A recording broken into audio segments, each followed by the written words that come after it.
Hello everyone, we're back for round 14 of RMFantasy SXperts. I am Chase, here with Christian, your host. Now we got a lot to talk about. I mean, only 11 laps, but plenty to talk about from. Yeah, 11 laps of pure mud. So let's get into it. This is our race recap from Seattle. All right, so round 13, Christian, it is done. It was a mudder. Pacific Northwest. It was wow. Well, if you guys didn't watch, well, now you will know the results. TOMAC, 6th win of the season out of 13 rounds. Still has a huge gap. I don't know how that happens. Plate isn't red by now. Jason Anderson, 2nd place. MARVIN MUSQUIN, then Broc Tickle in 4th. Props to him, keeping a strong top 5. Cooper Webb for 5th, and then Ben LeMay snags the wild card. What are your highlights from the round? I just like the contrast of the whole shot where they just blast off the gate, pinned it wide open, then instant crawl. Slow motion. Through the mud, just sliding everywhere. I thought it was awesome. Okay. Then you got Reed's bike going up in smoke. Yeah. Right at the bottom of the jump. He did cross the transponder, that was pretty sweet. And then the 3 riders that got their first points of the year, Josh Hill, Nick Schmidt, Colin Urin, their first races too. Jurin maybe, I don't know. And points this week, I did pretty good. I nailed the podium and got a friendly with Webb. You got 36, about the average for the week. Yeah. So. Then the user stats, the average is about 37 points. And in the last 3 rounds, we've had the 2 highest scoring weeks of the year and the lowest. So it's really up and down. 3 perfect scores, only 104 all year. 32% got 2 picks right. And 2% got the wild card right, so it's down from the yearly average, but that's the way she goes. All righty, so there you see those results. So the stats now real quickly when we talk about injuries. So for this week, Seeley, Grant, Roxon, Bogle are out. Weimer, I know he's riding, but I do not know if for sure he will be lining up. So make sure, watch your qualifying times. Barsha, he has posted on Instagram and they've announced it. He should be back for this week. Yep. And so that brings up a really good point, guys. So last week we had some information that Cooper Webb wasn't going to be lining up. He ended up racing. So that's why it's very important after the show. Things happen, so make sure to watch qualifying just to solidify that your picks are there, because it's happened to me. Yeah. I make my picks, night show starts, I don't see a rider in my top 5 lining up. So just make sure, check your qualifying times. But we got Minneapolis coming up. Lots to talk about. Lots to talk about, so let's get into it. This is our track trends. All right, so going into round 14 in Minneapolis, couple things you need to know. One, it's a pretty early round if you're on the West Coast, so it's 8 p.m. Eastern Standard Time, which is 5 o'clock on the Pacific. Also, it's a 3rd Triple Crown round of the year. 3rd and final. 3rd and final one, right. So if you're not familiar with those, they do actually do 3 main events, and it is not scored for each individual race. It's the overall score. So just keep that in mind for your picks. It's overall for the night. Other than that, though, track features. I'm excited for this one. It looks fast. It looks fast. Tabletop to tabletop section, back-to-back whoop sections. Sand is back. Yep. And lots of triples. So I think it's going to be a really cool track layout for the riders. So. I think so too. And just some things from last year to remember. It was round 7, so a lot earlier in the season. Millsaps led 2 laps there actually, and then TOMAC caught him, passed him, led 24 laps. He was gone. And he called it the toughest track of the year after the race. Okay. So. And just your notable finishes, TOMAC 1st, MUSQUIN did take 2nd, Anderson 4th, and Tickle did take 7th there too. So. Yeah, I'm feeling Tickle in my top 5 this week. I've doubted, but I'm a believer. Well, there it is. That is our track trends. But now coming up, it's our points battle, and we actually have some really good stats for this week's picks. So let's get into it. So as you know, Minneapolis is the last Triple Crown of this season. It's a couple things to go in there because your picks are a little different than a standard round. Yep. The riders that have the best average starts for the Triple Crown so far this year also have the top 5 average finishes, so nobody's making up a lot of ground in these shorter races, which is TOMAC, Anderson, BRAYTON, Craig, and Baggett. No rider has won more than 1 main at any Triple Crown. Which is, I think, very interesting. It's pretty cool, yeah, I like that. And Anderson is the only rider that's won 2 mains, 1 at each Triple Crown. So... Okay. With that said, we've kind of ordered them off the best average start at Triple Crowns this year. Yes. Which is TOMAC at 4.33, Anderson 5.67. MUSQUIN really had a bad one when he was hurt at A2, but his average start's going back to about a 9th in the Triple Crowns. So that's kind of where we ranked him right here. What do you got for TOMAC, though? You still think he's a safe one to pick to win? Yeah, you know what? He's on a roll. His starts are good, and we've seen him when he has a good track. And, I mean, he won last year. He dominated last year. So I still put TOMAC to win. Now, Jason Anderson, in my opinion, I don't know what you guys think. Let us know. I think Anderson is hungry for a win. He does not want to go out as a champion, but have only, half the wins that TOMAC has. Yep. He does not want to do that. He's got pride to him. Yeah. He doesn't want to finish behind anybody, have any asterisks to a championship. He wants to prove it. So. Yep. And here's what he doesn't want. People say TOMAC would have won if he'd have been healthy. Exactly. And then MUSQUIN, he still has Anderson, I'm not going to say reeled in, but Anderson has one bad race. We're back to pretty much even. Yeah. So exactly. I think it's cool. And with MUSQUIN, he hasn't started or finished worse than third in the last 3 rounds. So his starts are on point. I think he's going to come out on fire in the Triple Crown. It's tough, though. What do you guys think? Who do you have in your top 3 this week? These are going to be the main riders, but where do you put them? But coming up next, this is probably the hardest part. We got 2 more spots to fill for the top 5. Let's get into it. This is our weekly spoilers. All right, so for this week's spoilers, we've got 4 riders on the table that we want to highlight, riders that we think could slide into those 4th and 5th spots this week. So first rider that I have up here, I have Justin Brayton. Now, throw Seattle out last week. That's Seattle. We should all know not to put him in there. Yeah, he just wasn't comfortable in the mud, which is fine. But when it comes to Triple Crowns, this is where Brayton has really shined this year. He's taken 4th at both the Triple Crowns. Yep. He has won one of the mains in a Triple Crown. And he has the 2nd best average start in Triple Crowns and the 3rd best average finish. So Justin Brayton could easily be one of those riders that could fit in the top Solid 5. pick. And then Cooper Webb, interesting. So Coop's been killing it. Okay, he's had podiums. He just got 5th place last week. But some stats on him. So he hasn't finished worse than 7th in the last 6 rounds. But the funny part is that in Triple Crowns, the first main event always for him is always bad. Yeah, he's averaging a 12th. 12th. But then he does really well. So I think if Coop has a good first round or first main, he could be easily be into the top 5. Yep, and in both Triple Crowns, he's finished 1 spot better than where he's qualified. Yep. Now, what do you got for Tickle and Wilson? Broc Tickle, he's been on fire in the standard rounds. Doing really good, no doubt about that. But in the Triple Crown rounds, This is where it gets dicey. in the first main of both Triple Crown rounds, he's taken dead last. Hasn't finished. He has, yeah. And he hasn't finished better than 12th in any main event at the Triple Crowns. That's overall. So either he's Yeah. putting it all together and he's going to do good here this week, or Triple Crowns are not his thing, because his starts in the last 3 weeks have been 7, 8, 4. His last 3 finishes 4, 5, 7. So he'll be one that's really on the fence for me. Yeah. Okay. Then we got Dean Wilson. He's taken 7th through 9th in 7 of the last 8 rounds. The only round he didn't is when he took 2nd. So he has that potential with him. And he's only finished better than 10th 1 time in the 5 Triple Crown mains he's been in. So Triple Crown's not really his thing either. And his average start in Triple Crowns is 16th. But we'll see. It's been a few races. Going good Yeah. lately. So that's these guys. They're good in the standard rounds, a little tougher in Triple Crowns, but Yeah. Now, there are probably some riders that you don't see up here that you're probably wondering why the heck are we talking about them, like Barsha, Baggett, and those other riders. Well, we're going to talk about them next because this week's wild card is going to be hard. it's 6th place. So 6th it's place. right there, 1 spot off. Yep. So let's get into it. This is our wild card watch. All right, so for this week's wild card, we got 6th place, which is super tough because you could basically just take our spoilers that we just talked about earlier and kind of intermix those with our wild card watch that we have on the table. And what do you say, 9 different riders? 9 different riders have taken 6th this year out of 13 rounds. So that's going to be a toughie. it's all over the place. But what we have on the table, Weston PEICK. Now, recently has been doing that great, but a lot of people don't realize is that he has finished between 5th and 7th 8 times. 8 times this year. That's a lot. And he did pretty good at the one of the Triple Crowns. Took 5th. Yep. Yeah, 5th overall at the Triple Crown. Blake Baggett, okay? Same for him. He's taken 7th overall at both the Triple Crowns, which is why we have him up here. Justin Barsha is back this week. A lot of people are going to be talking about him. Trying to reenact Marshall Law again. We've been missing him. I'm glad he's back. He's been Okay. out since round 7 with a wrist injury.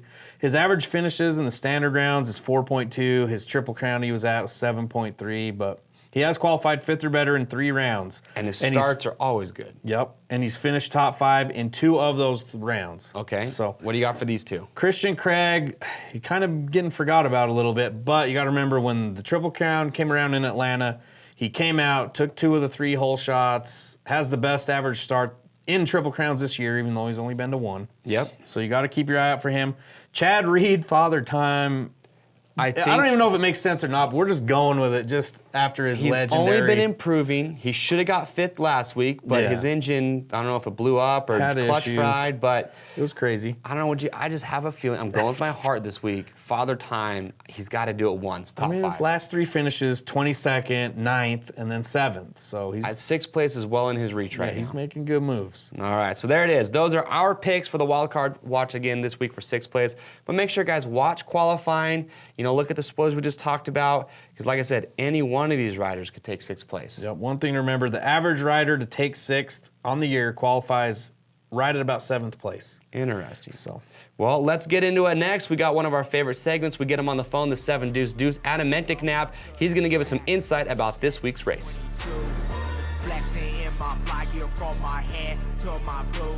All right, so we've got him on the phone, the 7 Deuce Deuce. What's happening, Adam? What up, boys? How you doing? Oh, we're doing pretty good. good.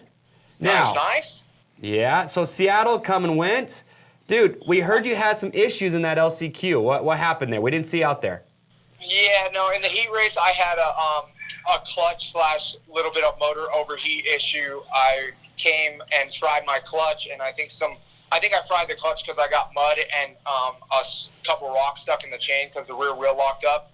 And being heat 2, we had to drag the bike off the track. Once we got it off the track, we had to get the chain undone. By the time I got the chain undone, got back, power washed the clutch cover off and the chain as fast as we could, got back to the pit, changed the clutch, and then as we changed the clutch cable came out of the actual the clutch arm, so I had no clutch for a second, and then we had to put the clutch back on the clutch arm, and I took off from the pits, pissed off every security guard, was like wide open, roosting on the concrete, getting all sketchy, and I missed the LCQ start by like 5 seconds. Oh, that's a bummer. Real bummer, because I think we were talking about it, and we thought, maybe if we had a little bit of insight on the 2-minute rule, but I think they actually canceled the 2-minute rule with live TV. So we did the best we could with what we had, and it was just like, it's hard as a privateer to have a malfunction in heat 2 and try to get back on the track. yeah, sucks. Yeah, for sure.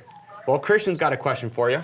So with the whole Seattle deal, I mean, there's a lot of challenges out there, but I mean, what was going around the pits of like the biggest issues where it's, just the track, your clutch, keeping the bike from overheating, like you said, or even vision?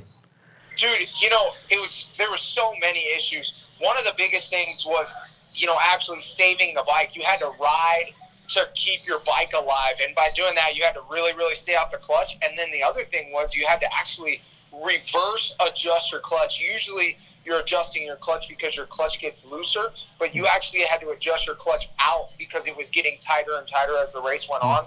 That was one factor. And then another factor with the roll-off goggles is you would put a tear-off on top and then you'd use the roll-off. Well, with the tear-off being on top, you actually had to the tear-off was in a different spot. So a lot of the guys, including myself, were missing the tear-off because it was pointed more forward. So you'd actually miss the tear-off. And then the other thing was the dirt was so sticky, when you'd pull the roll off, the mud would just go to one side. It wouldn't come off because it was so sticky. So you'd be out there with like Univision, and you'd have to reach your hand up and rip the mud packed on your face off your face and throw it on the ground. And it just got to the point where you had to toss your goggles. Dang. That's crazy. That's pretty wild. So a lot of challenges out there. It was gnarly. Right on. Well, last question for you. We heard, give us some insight this weekend on the track, because I've heard this track's going to be super gnarly this weekend, but kind of explain to the viewers out there what's going to be crazy about it. One of the things is that people don't know is weather. In Minnesota, it's been snowing, and it's been super, super cold. And what happens when it snows on that dirt that's outside is it gets it really wet, and then it freezes when the temperatures go up and down. And when it freezes, because it's been so cold in Minnesota, the dirt, when they bring it in, it'll unfreeze inside the stadium, and then it's super wet. So look for almost identical conditions to Indianapolis. And I think what you're going to see is Mark do really, really good this weekend. I think he's going to be a top dog. But another insight, Jason Anderson's winning the championship right now. He's got a lead, but he doesn't have it wrapped up. Look for Jason Anderson to ride really, really strong this weekend, because I think in everybody's eyes and in his eyes, if he can put a good weekend together, I think it's really, really going to put a cap on the championship. and demoralize your top 3, top 4 guys that think they still have a chance. If he can go out and win this Triple Crown this weekend, you can call the championship wrapped up. Yeah. Right on. That's pretty cool. I didn't know about that, the dirt, how they bring it from outside in and then it just completely changes everything. Yeah, no, when it goes outside and it actually snows on it, the dirt has a little tiny bit of heat to it, so it'll seep in, and then as it goes in, and then it'll freeze the outside as it gets cold again. And then what it'll do is when they bring it in, it'll actually be ice cold, and then it unthaws, and the dirt just gets super, super spongy, just like Indianapolis, and that's why they have that happening. So you've got Marv to take the top spot this weekend, huh? Yeah, I got Marvin. That's Right what I'm on, man. calling. Cool. I think he's one of those guys that still has a sight of the championship, even though it's kind of out of sight. You know, with a big Anderson mistake, there could be something that happens, and what he needs to do is win.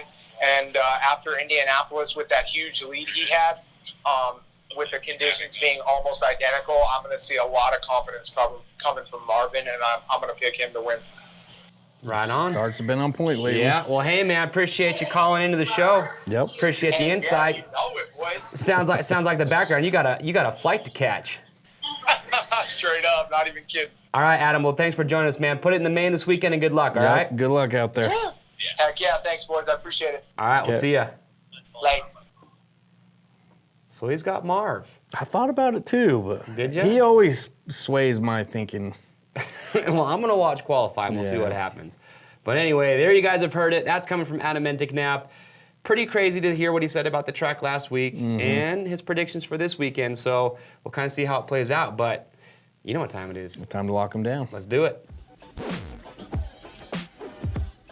Okay, Minneapolis picks. I was looking at these top 3 guys. They're the bigger picks in the top 3 every week for everybody. Okay. But they've actually only been in the top 3 in the same race 4 times this year. They've only been in the top 5, all 3 of them, 6 times this year. So it could get shaken up a little bit. It messed with me for a bit, and then I threw it all out. I'm sticking with TOMAC in first. Okay. MARVIN MUSQUIN, just because I don't think it's going to be the exact same, I'm putting him in second. Anderson might not get as great of a start. Putting him in third still, respectively. And then Justin Brayton in his happy place, 4th place at Triple Crowns. Justin Barsha, banging bars, Barcia Law, whatever you want to call Throw it. him Putting right back in your fifth. top 5, huh? He gets good starts. It's a perfect round for him to come back because they're shorter races. Okay. His stamina might not be as big of a factor. And I'm putting the Chupacabra Blake Baggett into 6th place. Let's go. I need the points to keep rolling. Let's go. Okay. I like what you're doing here. My only change is I'm going to have Broc Tickle in 4th place. Can you please put down Mr. Baggett? He's going to do it. Father time, dude. 6th place, wild card this week. Dude, if that is right. I got to make some points up on you, dude. I know. So I really hope I'm right. Because I'm not doing so hot right now. Hey. Okay, well, there it is. Those are our picks. You've seen it. Did I take a risk? I don't know. What do you guys think? Who's going to make more points this week? I got to do it. I need to do it. But remember, guys, you can play with us in our group, Team RM ATV MC. You can talk smack with Christian and I. Also, lots of cool prizes up for grabs, and that's what we're going to get into next. This is our prize recap. All right, so here it is. The reason that everyone out there plays Fantasy Supercross with us at Rocky Mountain. But before we get into prizes, trivia. Last week's trivia, the answer was Vince Freezy. He had the same average finish on both coasts. We did get a viewer have that right. But this week, there's been 45 450 riders that have scored points this year. Okay. Of all the points given out, what percentage have Anderson, MUSQUIN, and TOMAC taken combined? What percentage? Yeah. Get Maybe out your hogging up the calculator. points. All right, well, there it is. But now, the important stuff. Prize recap for this week's top 10 prizes. First place, Bell Moto 9 Carbon Flex. Second place, Pirelli MX32 Mid-Hard Tires, 2 sets. Third is a $425 Acerbi spending spree. We got Pro Honda Prize Pack, EVS in the mix, Vertex, Cycra, okay, complete racer pack, Golfer, Scott Prospect goggles, Motogate, and also, as always, $10 gift cards to Rocky Mountain. Yep, and as always, too, we have the grand prizes up Yes. this year that you got to remember. First place, we'll get a Race Prep KTM 450 SX-F. Second place, a 250 SX-F. Third place, a trip to the Monster Energy Cup with us. One of my favorites. Yep. Fourth place, new addition this year, the Red Rock Moab Getaway. Go enjoy the Red Rocks with us, either on UTVs or dirt bikes. If you haven't been there, it's like Mars. Coolest place ever. You'll never forget it. We have the Dunlop Proving Grounds trip to Huntsville, Alabama to hang out with those guys. Awesome. Alpinestars Gear and Casual Package. Milestone Supercross video game console, and TV. Motion Pro Tools. Tusk Impact Wheels, and 10th place for your grand prize is a Oakley goggle and sunglasses package. So the points are heating up. That's what's up for stakes. Get your picks right. Man, so there you go. If you need a reason to play Fantasy Supercross, we just gave you a lot. And like we said, free. So get signed up, join our group, Team RMATV MC. Yep. Again, you can create your own groups, make Supercross way more exciting. I am Chase. I'm Christian. We'll see you next week.